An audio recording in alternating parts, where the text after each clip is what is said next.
All right, so I went through this the other day, but I'm going to go through it a little bit more slowly and a little bit more methodically. You should write all of this down. Get absolutely everything I do written down because it's going to be really important, okay? So here's the first step. This is not the only thing we do in two-dimensional kinematics. This is just the simplest case, okay? The simplest case, kind of the starting point for two-dimensional kinematics is projectile launched horizontally. What do we know? Well, in this case, we know the initial speed. How do we know that? Go ahead. We know that because I can choose that with this program. And in real life, sometimes we can choose speeds. Like you may have a device, like an automatic pitching machine, right? Those things you can set to be like 80 miles an hour, 90 miles an hour. You know the speed, so you can do that. Other things you can't really tell, right? Like I could take this cart right here, and I can push the spring in, but I don't know how fast it's gonna launch. When I launch it, it goes, and there's no way for me to, there's no number that just says it just went this fast. So I might have to measure it in real life, which you did for your projectile launchers. You used video analysis for your projectile launchers to make a measurement of how fast that ball gets launched. And then the other thing that we know in this case is the height of the projectile off the ground. And this program is set up weird because the projectile, the initial position of this projectile is right here. And it kind of travels as if this part of the cannon isn't even there. What they should have done in the simulation is make this starting point out here, because that's really where it starts being in free fall. So there's a little bit of murkiness to this because it's as if this cannon is an infinitely small point and this ball gets launched from that infinitely small point, which doesn't make any sense. With your real projectile launchers, the starting point is right at the end of the launcher, right as that ball is released. As soon as it's no longer supported, it's in free fall, okay? And we know how high up above the ground that point is in this simulation. In real life, we often know that as well. When you all take your launchers and set it up on a table, you can measure how high off the ground the ball is. So that's a measurement you can make. That is something you can pretty much count on knowing. Sometimes we don't know though. The video that I had you looking at on Tuesday, at the end of class, I took that video and I deliberately took that video so you can't see the ground. So even though there's a ruler in the video and you could potentially try to figure it out, you can't. You don't know how far up above the ground that ball is. So you don't know height in that video. And there isn't any way to really find it out. You never see the ball hit the ground. You don't know how long it takes. You don't know how fast it's going when it hits the ground. You don't know how high it started. There's some stuff we simply cannot figure out from that video. But in this case, we know the same conditions that you're gonna know for your projectile launchers today, which is their initial speed, in this case it's 10 meters per second. I'm gonna write that over here so I don't forget it. And the height above the ground, which is 11 meters. And then there's a couple other things we know. One is, this is a perfectly horizontal launch. And that doesn't really matter now, because we're gonna make some assumptions because of that, but those assumptions aren't gonna be obvious to you until Tuesday of next week. And then the other thing we know is that as soon as it leaves the launcher, it's in free fall, okay? So, so here's how we would work through a problem like this. I'm gonna show you this in sort of a formulaic way because I think it's helpful to have that formulaic way to start with. But remember, this is just one scenario. We won't always have this information. We won't always be making this prediction, and we're gonna start generalizing as early as Tuesday of next week. Okay, so I put our steps up here as a reference. I know you can't see these, but I'll read them to you and you'll probably remember them at least a little bit. The first step is draw a picture, show your reference frame. Where is 0, 0 and which directions are positive, okay? So here's my picture. I have the cannon, and I'm gonna draw the cannon a little bit differently. I'm gonna draw it as if the ball launches from right here. So this is gonna be my starting point. It's not gonna match up perfectly with the simulation because the simulation's launching point is not drawn correctly, but this is easier for me to think about. So when this cannon fires, I know the ball is gonna move in a parabolic path because it's projectile motion. Things that are moving in projectile motion either go up and come down or just go down, but they accelerate as they move down, and we now know that their horizontal speed remains at least roughly constant. And we know that the initial position of this ball is 11 meters above the ground. Okay, so there's my picture. For this particular scenario, we know where the ground is relative to the starting point of the object that we're interested in. It makes a lot of sense for us to say that this point right here is 0, 0, and that our positive directions are straight up and straight to the right. We're going to call this vertical axis our y-axis. This horizontal axis is going to be our x-axis. And we're using those axes not because we have to, but because that makes the most sense. We could tilt our coordinate reference frame and still solve the problem. We could call one of the axes L and one of the axes Y and still solve the problem. There's no rule that says you have to make this horizontal direction the x-axis and positive has to be to the right. But because this is the simplest case, this is the most logical coordinate reference frame for us, okay? The next step is break vectors into components if they are not aligned with your reference axis. And that's a little weird because we talked about vectors the other day, just sort of mentioned them, but we didn't really go into detail. And you don't know how to break them into components, nor do you really know how to tell if they're aligned with your reference axis. And that's the part that we get to skip here, because in this simplest case, there are no vectors that are not already aligned with our reference axis, so we're going to skip that. You don't even have to think about it now. We are going to have to think about it starting on Tuesday. Okay? The third thing is we inventory variables. That means figure out what numbers we know. And we have our initial position, final position, initial and final velocity, acceleration, and time. But we might need to use more than one dimension. And in this case, this is two-dimensional motion, so we do need to use more than one dimension. That means we're going to have an initial and final position in our x dimension, which is horizontal, positive to the right.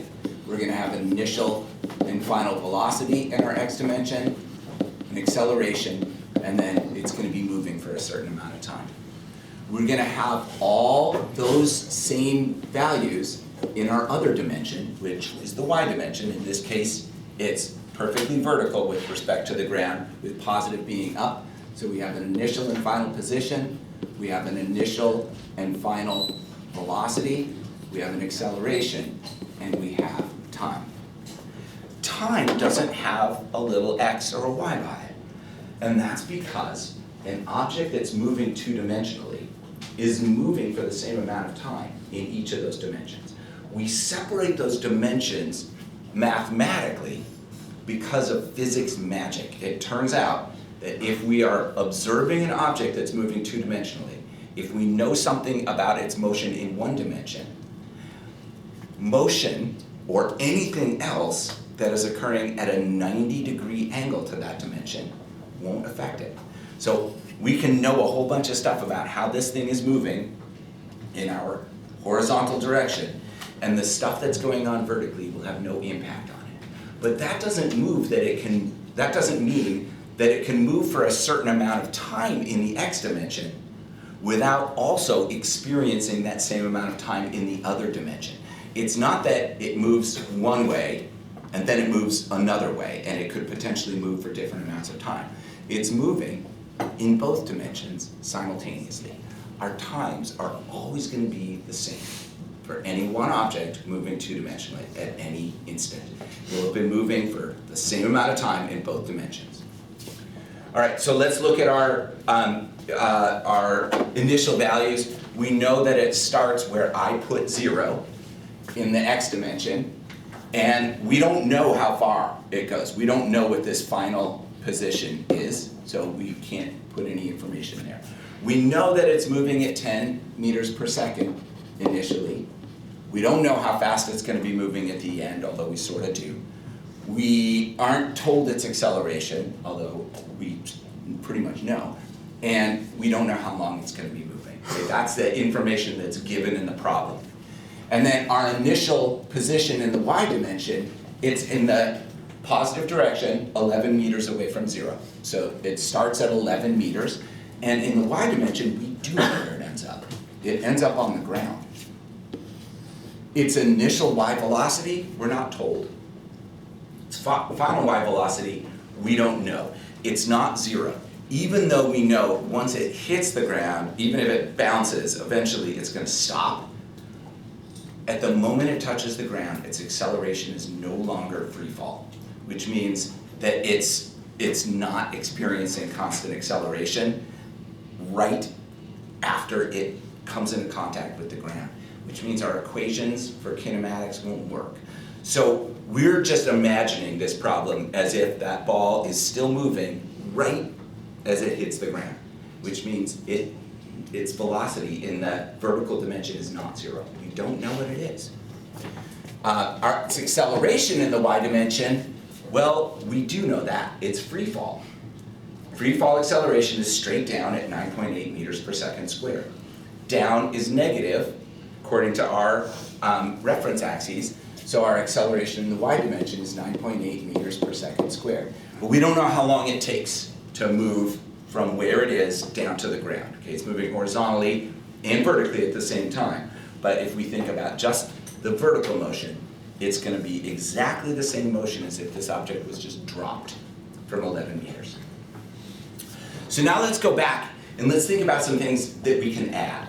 The first is about acceleration. When we think about acceleration, we think about, well, we know that it's 9.8 vertically, but we don't know what it is horizontally, except we do.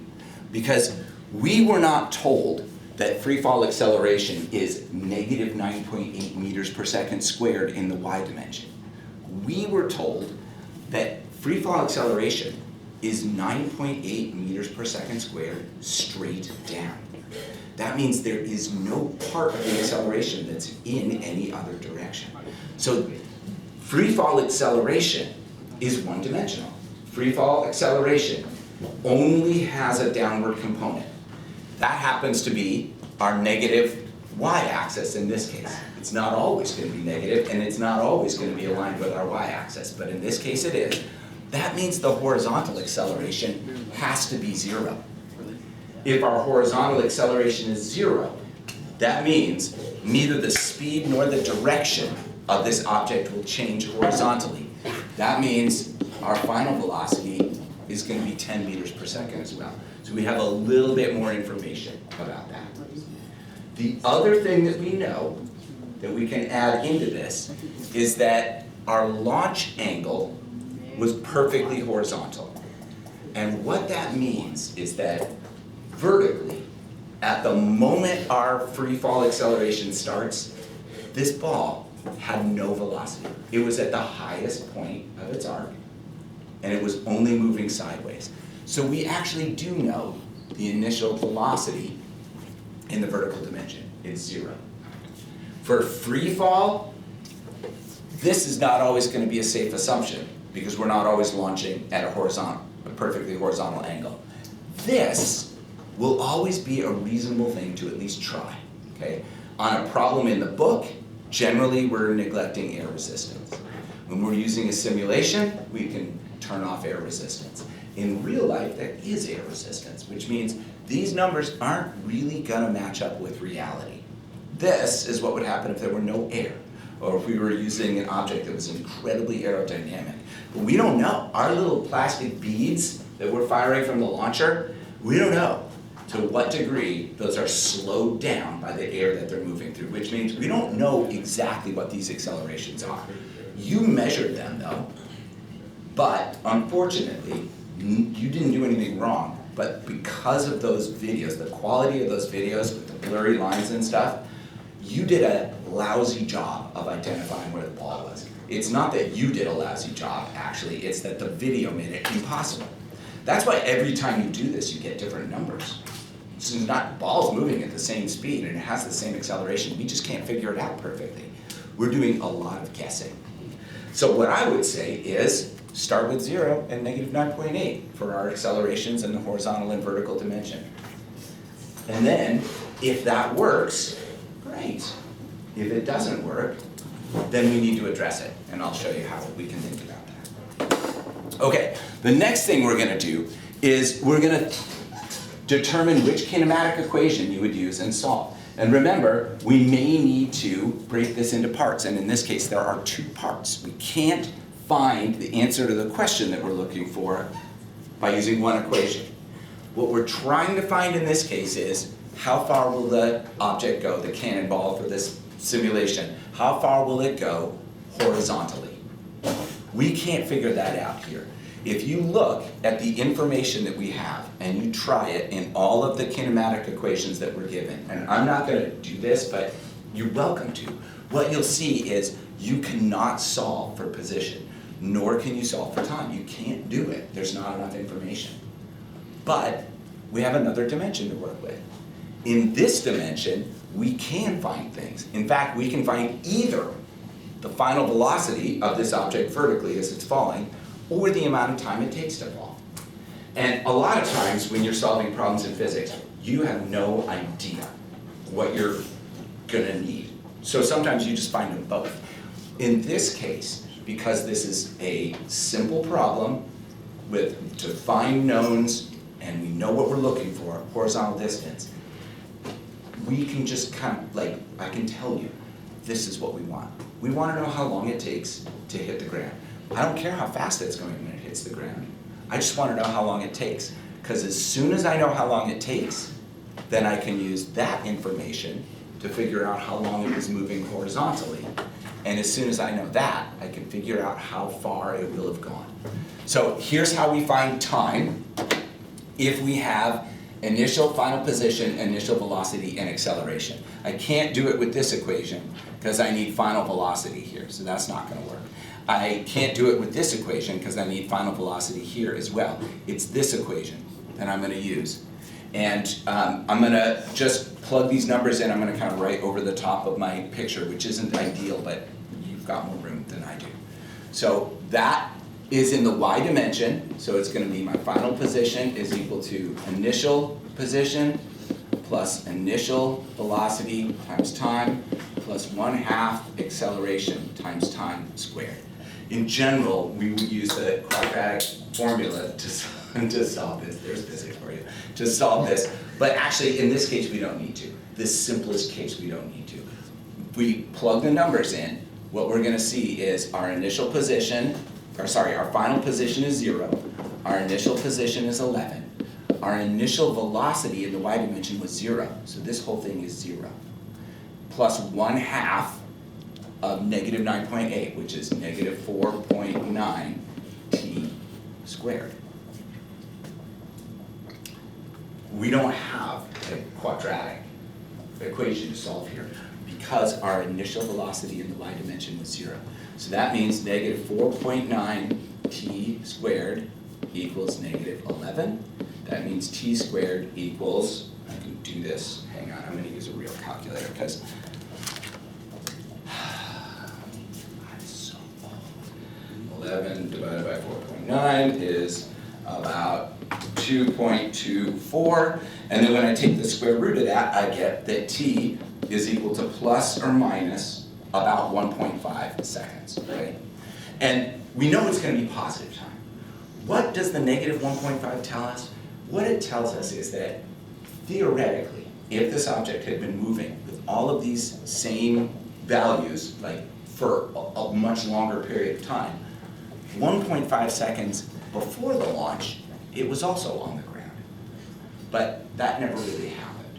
The constant acceleration started at time 0, which means the actual time we're looking for is positive 1.5. Okay? So now I know my time in the vertical dimension must have been 1.5 seconds. That means my time in the horizontal dimension is also 1.5 seconds, and now we can just do mental math to figure the rest of this out. If I want to know how far something went when it's moving at a constant speed of 10 meters per second for 1.5 seconds, I think most of us could figure out that's going to be 15 meters. It has to be. But if you weren't sure, because like maybe there were a bunch of decimals, it's this same equation again. Okay? This time, our initial position is 0, our acceleration is 0, and what we get is our final position is going to be our initial velocity of 10 times our time of 1.5. So there's your 15 meters. It's a kinematic equation. Your old speed equals distance times time thing comes from this equation right here. It's only accurate when there's no acceleration. Okay. All right, so this is my prediction. Now things get interesting because I'm now going to test my prediction. And on Tuesday, I did all that math really quickly, and I put the number into the quadratic formula wrong. And so when I solved it, I put it in the wrong spot, and that was awfully embarrassing. But that's not going to happen again because you saw me do all that math really carefully, right? And you all were kind of double checking me, weren't you? Did I make any mistakes? Did anybody see me make any mistakes? Okay, so this time, if it doesn't work, it's on you. Do you understand that? Not my fault if this doesn't work. But I think we can all agree that this is going to work perfectly. Crap. How did that happen? And how did I know that was going to happen and set it up so that it's your fault instead of my fault? Kevin? Yeah, because I turned on the air resistance when you weren't looking. And I also set this thing up so that it is kind of big and doesn't have a ton of mass. So I knew that it wasn't going to hit the target. If there had been no air resistance, it would hit the target. But this is what's going to happen to you. Right? When you do this in real life, you're going to get a number, and the number is, quote, right. We got the right answer, right? If I turn off air resistance and I fire it again, it works. But if I pick the correct number for no air resistance, and then I fire an object in the presence of air resistance, not necessarily. But look, every time I fire it, it follows the same path. It is predictable. It's just that I was wrong about some of these things that I was guessing. Okay. I thought that the horizontal acceleration was going to be 0, but it probably wasn't. I said that the vertical acceleration was going to be negative 9.8, but it probably wasn't. When we start doing error analyses, and one of the things that I want you to think about today is this error analysis. The goal is not to look at something like this and say, my error was that I had air resistance turned on when there wasn't really air resistance. In real life, when you solve real problems, you do not consistently get the results you're looking for. An error analysis is not an attempt to pin blame. It's not there was computer error, or measurement error, or equipment error, or human error. It's here's what I need to adjust to make my tests more closely match my prediction. I am going to change my prediction. And I'm not going to do that all right now. But what I'm going to say is, for example, it didn't go as far as I thought. There's a couple reasons for that. Maybe it wasn't in the air for as long as we thought. Maybe that vertical acceleration was greater than negative 9.8. But that doesn't seem likely, because gravity is what's making things accelerate. And I don't think gravity is going to get stronger or weaker like at any time. So I think it's more likely that it wasn't going as fast horizontally as I thought. We know it launched at 10 meters per second, but maybe it didn't stay 10 meters per second. Maybe my actual acceleration in the x dimension was more like negative 1 meter per second squared. So maybe it was slowing down. And if I use this in my kinematic equation, I'm going to get a number that is less than 15, with a negative acceleration, a positive velocity, my final velocity isn't gonna be 10 anymore. This thing isn't gonna go 15 meters. And that's the kind of error analysis that we're looking for you all to be thinking about.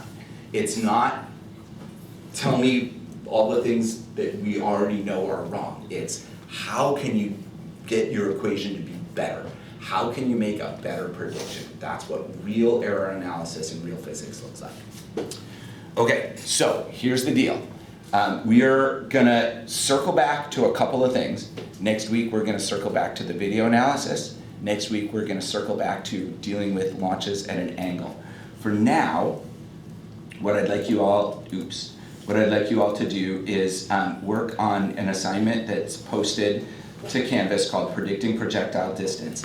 And the first 3 parts of that all have to do with horizontal launches at different heights from your actual projectile launcher. These 3 heights, by the way, while they look weird, are deliberate because the lower height corresponds to the launcher being attached to one of these red chairs. The ball will be about ½ a meter above the ground. The medium height is on one of these tables. It's about 3/4 of a meter above the ground. And the tallest height is one of these tables in the back, closer to a meter off the ground. And I didn't measure perfectly because I don't really care. What is important is that you use the same launcher that you were using before so that your measured velocity is accurate. You're going to start by making a prediction, and then before you test, I want you to make a quick sketch of what the position, velocity, and acceleration versus time graphs would look like in each dimension. You're going to have 6. 2 accelerations, 2 velocities, 2 positions. 1 for your vertical dimension, 1 for your horizontal dimension. And then test your launcher. See if it goes as far as you thought it did. And you can evaluate the accuracy of your prediction. As in, it didn't go as far as I thought, or it went farther than I thought. I think maybe I estimated the initial speed wrong or something like that. It's not a full-on error analysis where you're trying to revise your model, but the start of it. Okay, I'm gonna stop video here.